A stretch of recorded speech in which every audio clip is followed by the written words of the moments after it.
अब जो कुछ हम देख रहे हैं, और जाहिर है अमरीकी प्रेसिडेंट का ये ट्वीट आ जाना और उसमें दोनों ममालिक की तरफ से का शुक्र अदा करना कि हम शुक्रगुजार हैं दोनों का कि दोनों सीज फायर पर आमादा हो गए हैं। अब इसके बाद जो एस्केलेशन वाला सवाल है वो आपको लगता है बेमानी हो गया, इसके बाद अब इसकी बात नहीं करनी चाहिए या अभी भी खतरा मौजूद है? मेरे ख्याल से बहुत सारी डेवलपमेंट जो हो रही थी हमारे जवाबी हमले के बाद से, एक तो हमने जवाबी हमला शुरू करते वक्त ये कहा था कि अब ये खत्म होगा, हिंदुस्तान की दरखास्त पर वो कहेगा कि खुदा के लिए हमारी जान छोड़ दो तब हम रुकेंगे, ये बिल्कुल कैटेगोरिकली कह दिया गया था। दूसरा इंडिकेशन हमें उस वक्त आया जब हमारे रेहान साहब की फेवरेट जो है कर्नल सूफिया कुरैशी, उसने आके कहा कि हिंदुस्तान डी एस्केलेशन के लिए तैयार है। मेरे ख्याल से वो बुनियाद रख दी गई थी, आरोप लगा रहे हैं हम बुनियाद रख दी गई थी कि अब हिंदुस्तान जो है उसके पांव उखड़ गए हैं। तो मेरे ख्याल से जो ट्रंप की जो ट्वीट है वो हिंदुस्तान का वो जो जिन जो है उसको बोतल में बंद करके उन्होंने ऊपर से डांट लगा दिया है। और हमने ग्रेस शो की है कि चूंकि हमें दरखास्त की गई, चूंकि हिंदुस्तान सीज फायर आमादा हो गया, हम जंग के तो कभी कायल थे ही नहीं, ये तो हमने गले पड़ी जंग लड़ी है। हमें मजबूर किया हिंदुस्तान ने कि हम उसको उसकी औकात बता दें, तो औकात का उसकी पता चल गया है। फौजी एतबार से भी, टेक्नोलॉजिकल के एतबार से भी, IT के भी एतबार से जितनी मिथ्स थी वो सारी टूट गई हैं। लेकिन एक और बड़ा नुकसान मोदी का हो गया, ये बुचड़ ऑफ गुजरात जो है, जो ये कोल्ड स्टोरेज में रख के मसला कश्मीर को बैठा हुआ था, जो ये समझता था कि आर्टिकल 370 के रेवोकेशन के बाद से ये तो हिंदुस्तान का हिस्सा बन गया, ये मसला कोल्ड स्टोरेज से निकल के फिर एक दफ़ा हॉट प्लेट पे आ गया है। मैं आपको बिल्कुल वजाहत से कह रहा हूँ ये। और दूसरी बात ये कि एक और बात जो मुझे यहाँ जिम्मेदारी से कहनी है वो ये कि ये दो लोगों का गठजोड़ है जो मिल के मुसलमानों का कत्लेआम कर रहे हैं। This is butcher of Gujarat and Netanyahu जो इंसानियत का कातिल है।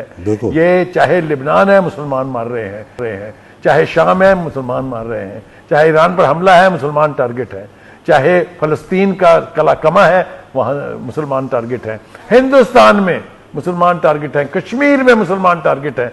तो ये दोनों का जो गठजोड़ है ये मुसलमानों के खिलाफ है। इस एतबार से मैं जो बात करना चाहता हूं वो ये, किधर है वो मुस्लिम अम्मा, वो मैं अम्मा जान के सरकास्टिकली कहता हूं क्योंकि वो मिल नहीं रही है ना, गुमी हुई है कहीं, पता नहीं कहाँ चली गई है। ये जो मुसलमानों के कातिल हैं, इनके सामने अगर आप मुश्तरका मुतहिदा महाज बना के ना खड़े हुए तो आज फलस्तीन की बारी थी, कल लिबनान की है, परसों शाम की है, फिर हम सब की भी बारी है। ये बातें कही जा चुकी, मैं कोई नई नहीं कह रहा हूं।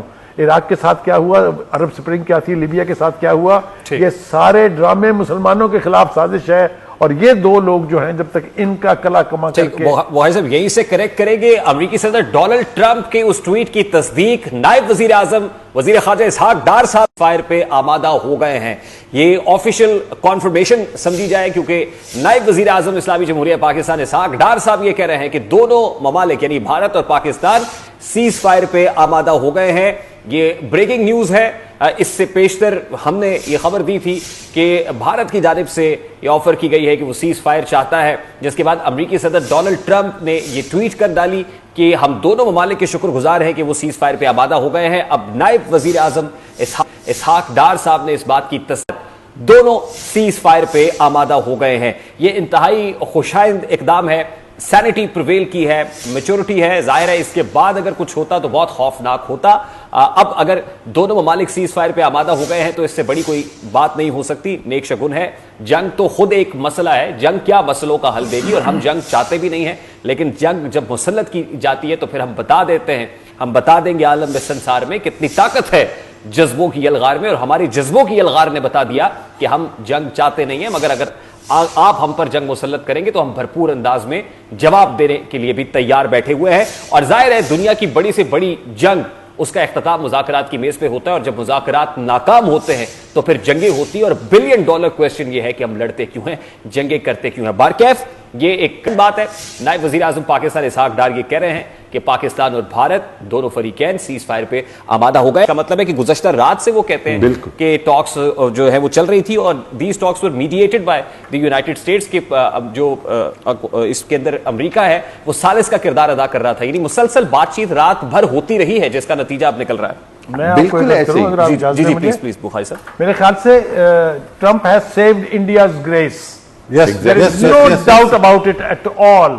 क्योंकि ट्रंप से पहले, जैसा मैंने हवाला दिया था आपको, जो कर्नल सूफिया कुरैशी थी, उन्होंने जिस तरह डी एस्केलेशन की दरखास्त की, we were asked for de escalation, that means that they have lost the war.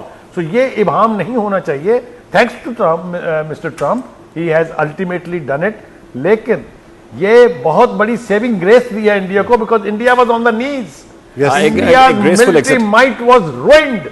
India के साथ जो सलूक हुआ है उसकी आने वाली नस्लें याद रखेंगे। And I tell you now, India will never dare touch Pakistan again. ठीक। और इस दो महाजी जंग पे वकाई साहब, ये मुनाफिकाना तर्ज अमल था जो भारत की तरफ से जारी था कि एक तरफ वो डिप्लोमेटिक फ्रंट पे पूरी दुनिया को ये कह रहा था कि हम तो आतंकवाद के खिलाफ हैं, हम तो ये नहीं चाहते, हम डी एस्केलेशन चाहते हैं, और दूसरी तरफ एलओसी के ऊपर मुसलसल जारयत कर रहा था, यहां तक कि उन्होंने हमारी फजाई हुदूद की पायमाली की, खिलाफ वर्जी की, हमारी टेरिटरी के अंदर ड्रोन वॉरफेयर हम पर मुसलत करने की कोशिश की, और दूसरी तरफ दुनिया को यह बता रहा था कि नहीं नहीं नहीं, हम तो डी एस्केलेशन चाहते हैं। अल्टीमेटली उसे खुद पलट के दुनिया से रुजू करना पड़ा।